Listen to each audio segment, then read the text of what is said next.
We often pride ourselves on our activity levels. We look at our fitness trackers at the end of a long day in the clinic and see 10,000 steps, thinking we've had a productive, healthy shift. But in the world of high-performance lean orthodontics, I have to challenge that assumption. If you are walking miles inside your own office just to treat 30 patients, you aren't getting healthy. You are a victim of a systemic failure.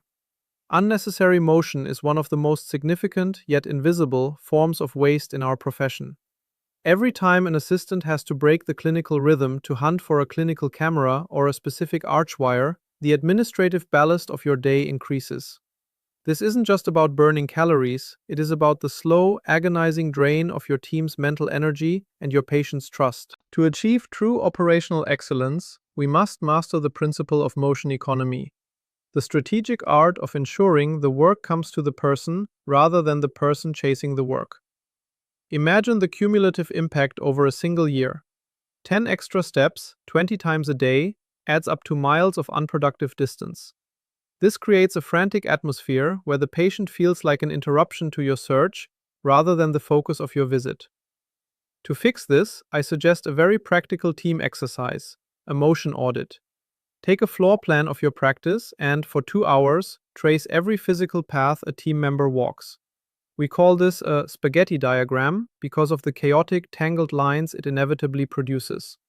This isn't about monitoring your staff, it's about identifying the systemic flaws that force them to work harder than they should. You need to look for the bottlenecks, the congregation points at the sterilization center or the X-ray suite, and those long-haul routes where your most used items are stored at the furthest end of the hallway.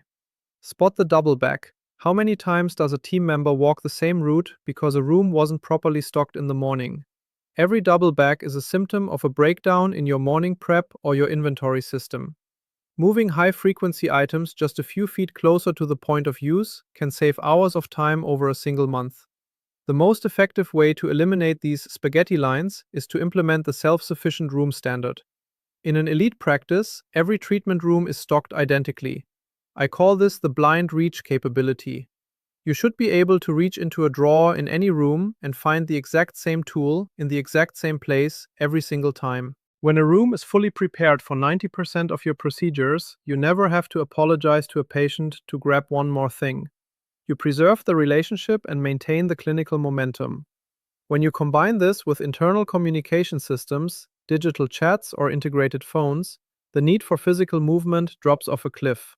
An assistant can request a follow-up or a printout without ever leaving the patient's side. The goal is to make the dental chair the command center for the entire experience, utilizing technology like intraoral scanners at every station rather than shuffling patients and staff between rooms. Reducing physical movement is a strategic decision that must start with you, the leader. When you challenge your team to accomplish more with fewer steps, you are forcing a culture of proactive planning. The team stops asking what they need for this specific minute and starts asking what they need for the entire block of patients. But you must model this behavior. If you, the leader, are constantly running to the front desk to check a schedule or searching for a handpiece, your team will mirror that chaos. You must prioritize systems that allow everyone to stay in the zone for extended periods.